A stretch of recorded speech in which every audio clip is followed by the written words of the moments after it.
I stood alone by my father-in-law's bedside, Henry Tran, in the cold white room at Fountain Valley Hospital. The monitor didn't beep like in the movies, but emitted a continuous droning sound, stretching on as if swallowing the entire room. I gripped his hand tightly, his fingers growing cold beneath my palm. He had just taken his final breath, and I realized I was the only living soul left in the room. No Sarah, my wife. No Ethan, her brother. Not a single call, not a single text, not even a hollow apology. The hallway outside echoed with life. Families hugged doctors, kids clutched bright balloons, elderly couples held hands in the waiting room. But I stood here, in a bubble of silence no one bothered to pierce. For 3 days, I had sat in this rigid plastic chair, watching Henry weaken by the hour. I had called, texted, sent increasingly desperate pleas to Sarah and Ethan. No one answered. No one showed up. The room's door stayed empty every time I looked up at the sound of footsteps. Before diving into the story, comment where you're watching from, and don't forget to subscribe so you never miss the latest video. Mr. Carter, you okay? A nurse appeared at the door, clutching a clipboard to her chest. Her eyes held the empathy of someone familiar with death, but not yet numb to it. I nodded mechanically, my throat too tight to speak. She had been here all 3 days, seeing me make calls, leave voicemails, send urgent texts. She saw me glance at the door, hoping someone would come. Some people can't handle goodbyes, she said softly, trying to comfort me. But we both knew it wasn't about handling anything. They chose not to be here. Through the wall, I heard cheers from the next room. Someone was going home today. The contrast weighed on my chest, like an invisible boulder pressing down. I should call the funeral home. I mumbled, reaching for my phone. 3 missed calls from work, not a single message from Sarah or Ethan. My voice was so small it embarrassed me. The doctor will handle the paperwork first, the nurse explained, gently guiding me back to the chair I had barely left in 72 hours. And there's one more thing. Mr. Tran left this for you. She pulled a slightly crumpled envelope from her pocket. My name, Michael Carter, written in Henry's sharp, distinctive handwriting. Though illness had made his hand tremble, he told me to give it to you only after he was gone. She said, her tone serious. He was very insistent. I took the envelope, my fingers trembling slightly. In 18 years as his son-in-law, Henry and I had never been close enough to share secrets. He was always polite but distant, as if an invisible line separated us. So what was this letter? Why didn't he tell me when he was alive? I carefully opened the envelope, finding an old, slightly rusted key, an address in Westminster, Little Saigon, and a line that sent a chill through me. They never loved me. Now they will learn what it means to be forgotten. Everything all right? The nurse asked, noticing my change in expression. Yeah, I lied quickly, folding the letter shut. After signing the necessary papers, I received a few of Henry's belongings. An old jacket, reading glasses, and a cookbook for feet he often flipped through. As I left the hospital, the late afternoon sun blazed, jarring against my mood. In the parking lot, families took loved ones home, some holding flowers, others cradling newborns. Normal life went on, while I felt everything was suspended. I sat in my car for 20 minutes, unable to start the engine. My mind replayed Henry's final weeks. His gradual withdrawal, the cryptic remarks I thought were from medication, the way his eyes seemed to memorize my face. Now I realized he was making a decision. The letter in my hand felt heavy, like an unsolved secret. I drove through the familiar streets of Little Saigon, the lights from feet shops and night markets flickering in the twilight. The address on Henry's letter led me to a quiet corner of Westminster, where modern houses gave way to a narrow, tree-lined road. The house appeared before me, ancient and silent, as if forgotten by time. Its red-tiled Vietnamese-style roof curved gently, the plum garden overgrown, and a small lotus pond covered in dried leaves. The rusted iron gate stood ajar, as if waiting for me. I stopped the car, still clutching the old key from the letter, my heart heavy with an indescribable feeling. The front door creaked as I unlocked it with the key. Inside, the air was stifling, faintly scented with old paper and lingering incense. Light from the windows filtered through torn curtains, illuminating thick dust on the wooden floor. I stepped in, the floorboards creaking under each step. On the wall, A faded wedding photo hung crookedly. A young, radiant Henry standing beside Sarah's mother, who passed away over a decade ago. Nearby was a Donnekiist, its strings slack, resting on a wooden stand. On the kitchen table, a Feech cookbook lay open, its pages yellowed, as if Henry had read it just yesterday. I was stunned to realize this wasn't the temporary house Sarah had mentioned. This was Henry's true home, where he preserved fragments of memory. I found a stack of journals on a bookshelf, their leather covers worn, each labeled with a year. I opened one at random, Henry's sharp handwriting leaping out. Sarah hasn't called in a month. She says she's busy with meetings, but I know she just doesn't want to hear my voice. Another page. Ethan borrowed $5,000 to pay gambling debts. I gave it to him, foolishly thinking a father should. But he never came back. My heart tightened. The words painted a Henry I never knew, a father who gave everything, only to be abandoned by his children. I suddenly recalled the times he sat silently during Taft, when Sarah and Ethan made excuses not to come. As I read, a knock at the door startled me. A petite, silver-haired woman stood at the threshold, holding a tray of Bon Taff wrapped in banana leaves. "You're Michael, right?" she said, her voice warm. "I'm Clara Evans, Mr. Tran's neighbor." I invited her in, slightly embarrassed by the dusty house. Clara shared that Henry had lived here for years before moving to the nursing home Sarah insisted on. He dreamed of opening a community center, a place for old folks like us to chat, eat furs, listen to Vietnamese music. But illness and family made him give up. She looked at me, her eyes hinting at more, but she only sighed.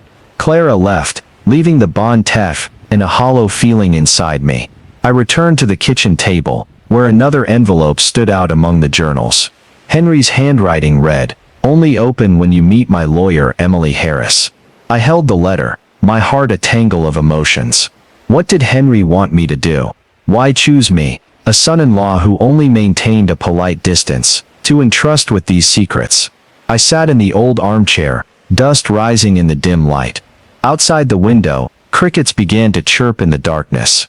I flipped open the journal again, reading another passage. Michael was the only one who visited me this month. He doesn't say much, but I see his sincerity. Maybe he's the only one who understands. I didn't realize I'd been there nearly an hour, until moonlight slipped through the curtain gaps. This house, with its dust and memories, wasn't just a home. It was Henry's heart, holding on to what Sarah and Ethan had forgotten. I carefully tucked the second letter into my pocket with the key. Before leaving, I glanced back at the wedding photo. Henry's smile in the picture was youthful, but his eyes seemed to foresee the pain to come. I closed the door, the lock clicking like a promise. I would find the lawyer, understand Henry's intentions. This house, and its secrets, awaited my discovery. The next morning, I drove to Emily Harris's law office in the heart of Little Saigon, where furs shops and night markets bustled just a few streets away. Henry's second letter, with its note "Only open when you meet my lawyer," weighed heavily in my pocket. I didn't know what I was expecting, an explanation, an answer, or just more secrets. The office building was small but tidy, with a purple orchid pot on the windowsill, and law degrees framed on the walls. Emily Harris, a middle-aged woman with silver hair neatly pinned up, greeted me with a firm handshake. "Carter, thank you for coming," she said, her voice professional yet warm. "I'm so sorry for your loss. Mr. Tran was a remarkable man." She led me to a meeting room, where two of Henry's old friends were already seated. Grace Miller, with a kind smile, had once helped Henry organize Tit's celebrations at church. Walter Reed, stern and wiry, loved recounting tales of singing Vietnamese folk songs with Henry. They nodded at me, their eyes a mix of curiosity and unease. Then Sarah walked in, her demeanor cold in a business suit, followed by Ethan, his face sour, reeking of cigarette smoke. Sarah barely looked at me, offering only a curt nod, as if we were strangers. Ethan muttered something about taking time off work to be here. They sat down, apart from each other, but their irritation filled the room like a palpable fog. "Thank you all for coming," Emily began, putting on reading glasses and opening a leather folder. "I've been Mr. Henry Tran's legal representative for 15 years. and I'm tasked with executing his final will. Sarah checked her watch, clearly impatient. Ethan crossed his arms, his foot tapping the floor. I clutched the letter in my pocket, my heart pounding. This is the last will and testament of Mr. Henry Tran, amended and notarized 2 months ago. Emily continued, her voice steady as she read the legal jargon. Sarah and Ethan exchanged bored glances, as if this were a pointless formality. Then Emily moved to the asset distribution. To my son, Ethan Tran, she read, I leave my forgiveness, though he has not earned it. The room fell deathly silent. Ethan's foot stopped tapping. To my daughter Sarah Tran, I leave my late wife's wedding ring, an item she once cherished. May it remind her that promises must be kept. Sarah flushed, her lips pressed tight. To my friends Grace Miller and Walter Reed, I leave my gratitude for their kindness in my final year, along with $5,000 each. Grace and Walter looked at each other, surprised, their eyes glistening. And to my son-in-law, Michael Carter. Emily paused, looking directly at me. I leave the entirety of my remaining estate, including the house in Westminster, all bank accounts, investment portfolio, insurance policies, and personal belongings. The silence shattered. What? Sarah nearly shouted, her voice sharp as a blade. This is nonsense. Ethan shot up, the chair screeching across the floor. No way. Michael barely knew my dad. Emily remained calm. There is no mistake. Mr. Tran was fully lucid when he amended the will, shortly after his terminal cancer diagnosis. Sarah turned to me, her eyes blazing. You knew about this, didn't you? What did you do? Manipulate him when he was drugged up. Exploit his confusion. I shook my head, as shocked as she was. I didn't know anything. I whispered, my voice weak. Then a memory flashed. Months ago, Henry asked me to drive him to an appointment in Little Saigon. He said it was for a doctor, and I waited in the car. I never suspected a thing. How convenient, Ethan snarled, his eyes venomous. Play the dutiful son-in-law, then steal everything. Huh? We'll sue. Dad wasn't in his right mind. Emily cleared her throat. I anticipated this reaction. So did Mr. Tran. She slid a document across the table. This is a psychiatric evaluation, conducted a week before he amended the will, confirming he was fully lucid. He also recorded a video explaining his decision, which can be presented in court if needed. Ethan paled, slumping back into his chair. Sarah clenched her fists, her nails digging into her palms. Emily looked at me. The house is valued at approximately $250,000. The investment accounts total about $200,000, and the insurance policy adds $50,000. Mr. Tran lived frugally, but invested wisely. Grace and Walter looked at me, their expressions a mix of surprise and quiet respect. This will is legally binding. Emily continued. My office will handle the transfer of assets. Now if you'll excuse me, I need to speak with Mr. Carter privately. Sarah and Ethan stormed out of the room, followed by Grace and Walter, leaving me alone with Emily. She handed me a third envelope. Mr. Tran instructed me to give this to you after the will was read.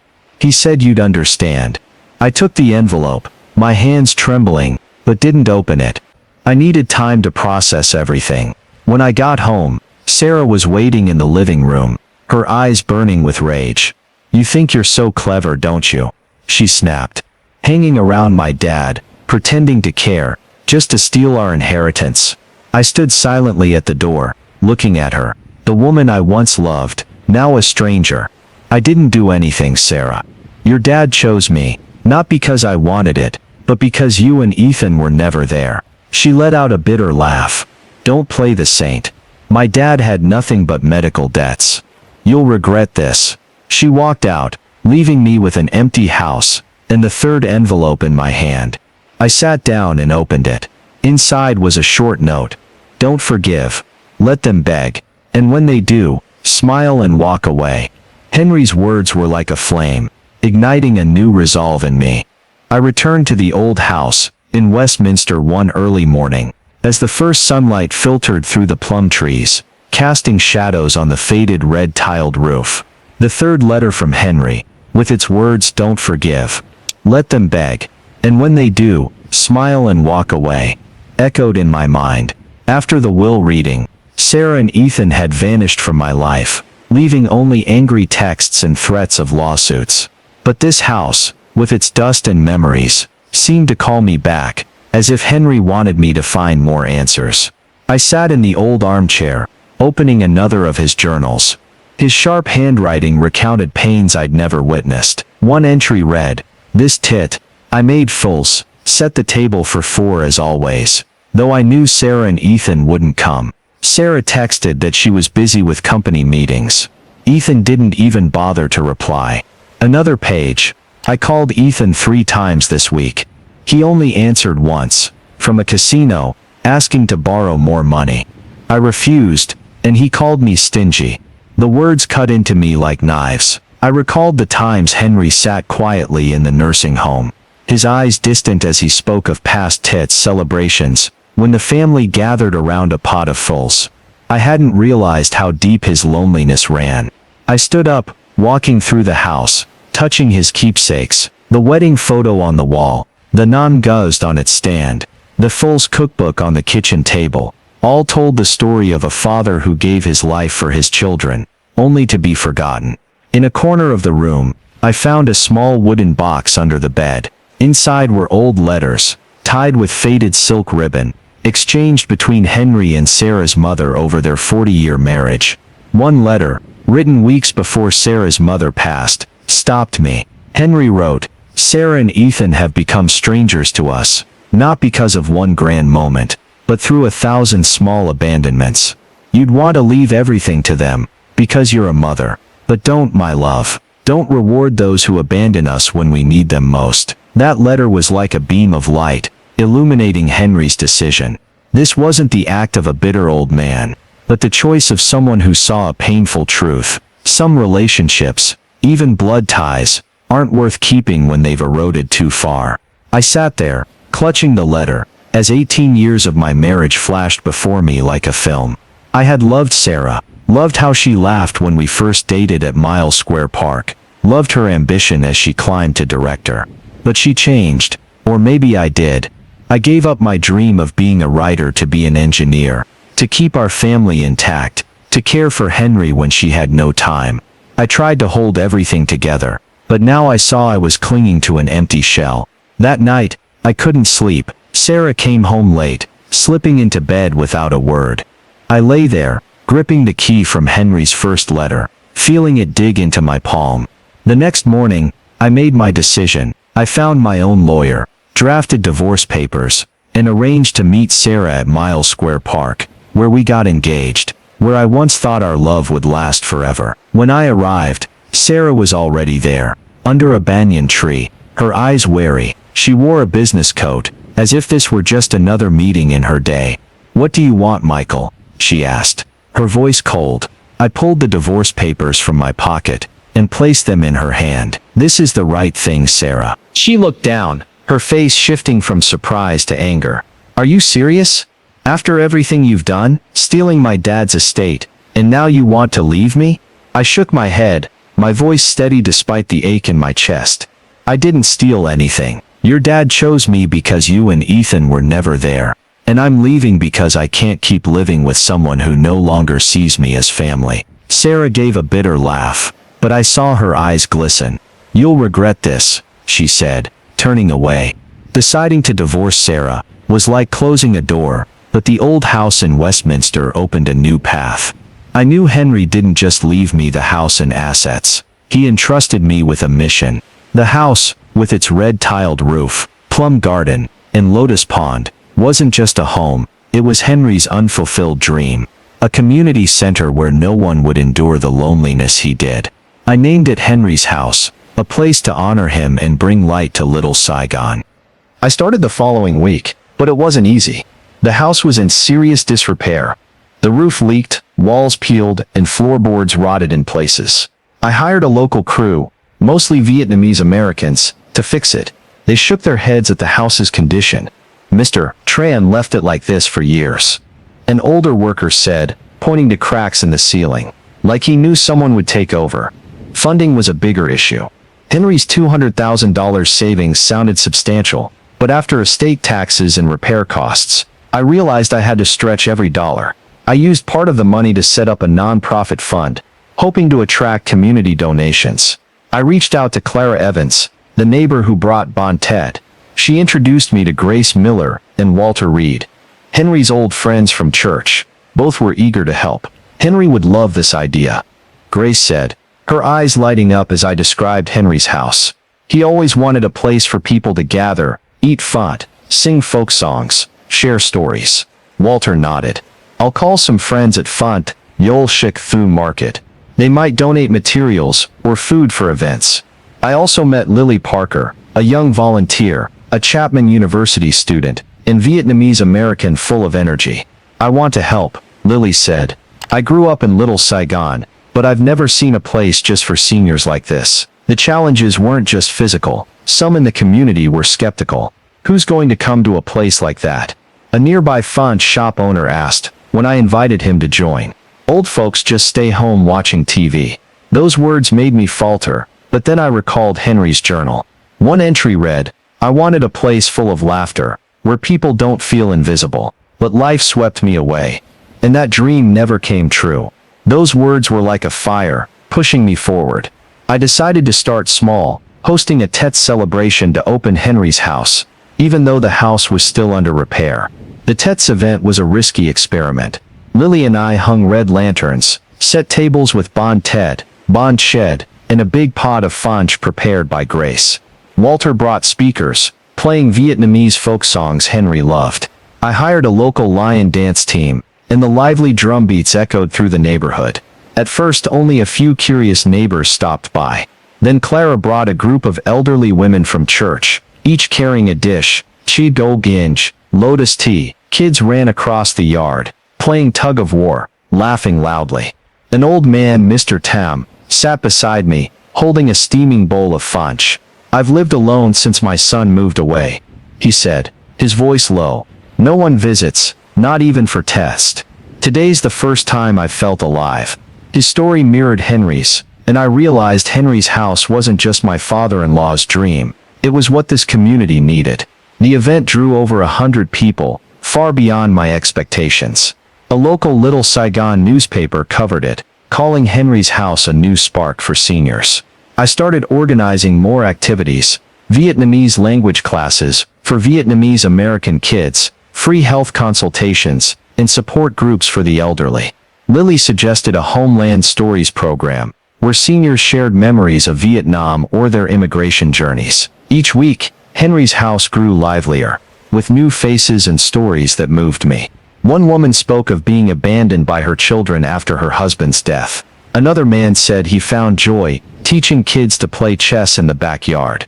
I kept reading Henry's journals, seeking inspiration. One entry read, I was wrong to think a father's love is unconditional. Sarah and Ethan don't need me, but maybe I can leave something for others. Those words strengthened my resolve. I used more of Henry's estate to renovate the house. A new tiled roof, warm yellow walls, and a replanted plum garden. The lotus pond was cleaned, white lotuses blooming again, a symbol of renewal. I hung Henry and Sarah's mother's wedding photo in the main room, beside a plaque engraved, Henry's house, where no one is forgotten. In the weeks after Henry's house opened, I settled into a new rhythm. Each morning, I went to the Westminster house, swept the plum yard, and prepared rooms for language classes or support groups. The smiles of the elderly, the laughter of children, and the aroma of fanch from the kitchen made me feel Henry was still here. But Sarah and Ethan's shadows never fully faded. I knew they were plotting a lawsuit to overturn the will. Rumors spread through Little Saigon, from cherished shops that Sarah had hired a pricey Los Angeles lawyer to take back what's hers. The court date came sooner than I expected. The trial took place in a small courtroom in central Orange County, the air heavy with the smell of old wood and the hum of a ceiling fan. Sarah sat at the plaintiff's table, sharp in a business suit, but her eyes avoided mine. Ethan sat behind her, hair disheveled, his cheap suit ill-fitting. Their lawyer, a gaunt man with round glasses, shuffled papers nervously. I sat beside Emily Harris, Henry's lawyer, who remained as calm as she was during the will reading. "Don't worry," she whispered to me. Mr. Tran prepared everything. Sarah's lawyer stood, arguing that Henry was not lucid when he amended the will, that I had exploited his weakness to manipulate him into leaving me the estate. He called me an opportunistic son-in-law, prompting murmurs in the room. Sarah nodded, but didn't meet my gaze. Ethan glared at me, as if his eyes could accuse.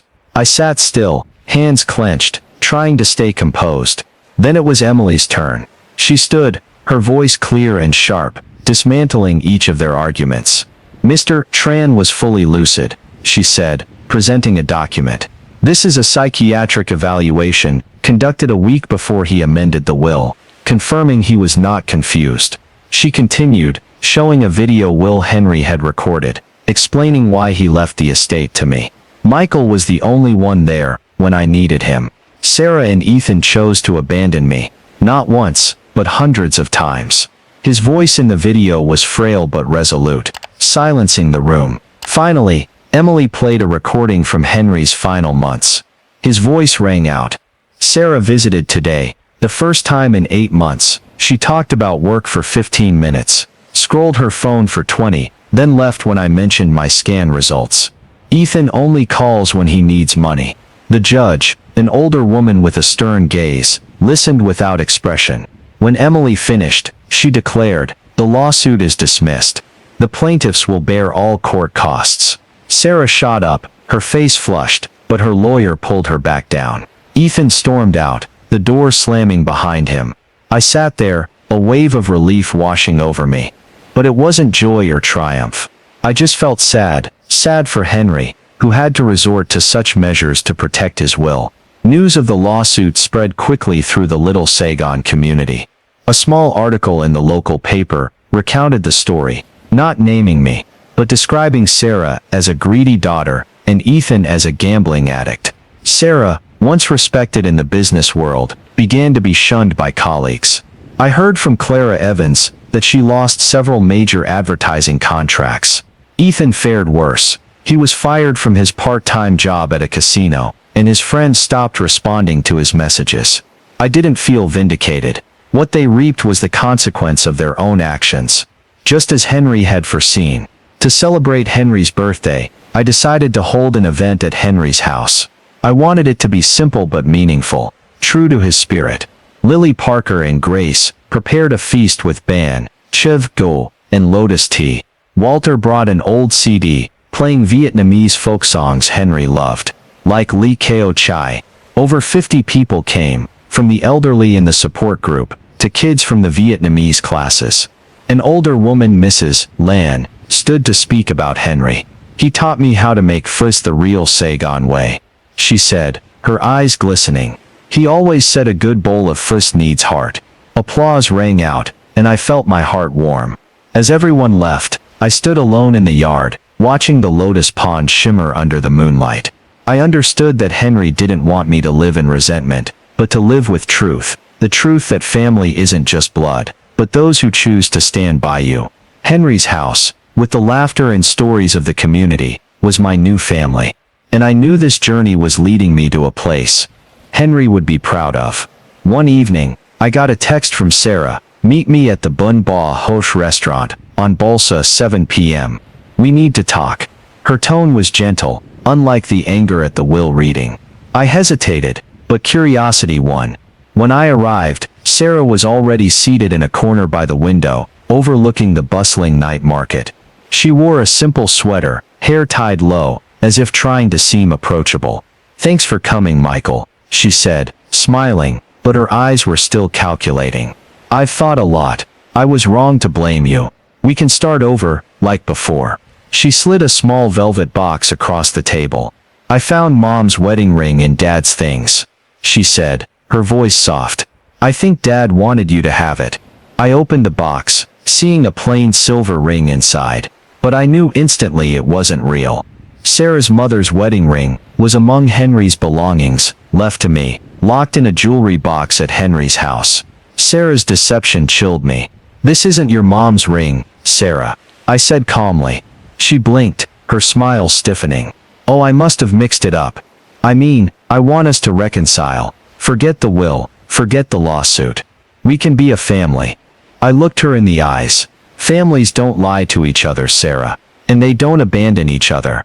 I stood and left the restaurant, without looking back, leaving her with the fake ring on the table. A few days later, Ethan showed up at Henry's house, just as I was helping Grace set tables for a mid-autumn festival event. He stood at the gate, his shirt wrinkled, eyes shadowed. "Michael, can we talk for a sec?" he asked, his voice shaky, as if playing the role of a desperate man. I led him to the plum yard, not inviting him inside. This place was Henry's, not for people like Ethan. "I'm in deep trouble," he said, staring at the ground. "Loan sharks are after me. Just need $5,000. I swear I'll pay it back. For old time's sake, you know." I heard his voice, but saw only the selfishness Henry described in his journals. "Your dad left everything to me," I said evenly. "But you left him with nothing." "I'm just following his wishes," Ethan growled. "Dad's dead. What does he need now? You're getting revenge, aren't you?" I shook my head. "No, Ethan. This is consequence." He turned away, his steps heavy on the path to the gate. A year has passed since Henry's death. But Henry's house has become the soul of Little Saigon. To mark the first anniversary of his passing, I held a ceremony at Henry's house. We commissioned a mural at the entrance, recreating Henry and Sarah's mother from the wedding photo I found in the house. In the mural they're young, radiant, Henry smiling with warm eyes. Sarah's mother resting her head on his shoulder. A local artist worked for weeks to capture that moment, set beneath the plum trees, where I often stand gazing at the lotus pond. The ceremony drew over 200 people, from Clara Evans, Grace Miller, Walter Reed, to Lily Parker, and dozens of elderly folks and kids from the community. The lion dance drums roared, blending with Lai Kaya, playing from Walter's old speakers. The feast table brimmed with bon chilling, chet do, and lotus tea, like an early tits. My book, The Letter That Changed Me, was published a few months later. Writing it was a painful but liberating journey. I wrote about standing by Henry's hospital bed, the dusty old house, Sarah and Ethan's betrayal, and how Henry's house transformed not just the community, but me. I changed Henry's name in the book, to protect his privacy. But his story, a father forgotten by his children, touched many hearts. A small Los Angeles publisher took the manuscript, calling it a powerful reminder of family and community values. At the book launch at Henry's house, dozens came from elderly folks to students like Lily. I signed copies, listening to their own stories of parents' and grandparents' loneliness. An editor suggested I write more, but I just smiled. "Maybe someday," I said. Henry's house isn't just Henry's legacy. It's the gift he gave me. The freedom to define myself, to walk away from toxic relationships without guilt, to build something meaningful from ashes. I'm no longer the resigned husband, or the son-in-law just doing his duty. I'm Michael Carter, a man standing tall, carrying the legacy of a forgotten father, and turning it into hope for hundreds of others. As I stepped inside, the main room's lights still glowed, as if Henry's house were waiting for new stories. Tomorrow, a group of elderly women will come to learn to make bond chilling. A lion dance class for kids will start. And I'll keep writing, keep building. Henry planted seeds of truth in the barren soil of betrayal, and from them something miraculous has bloomed.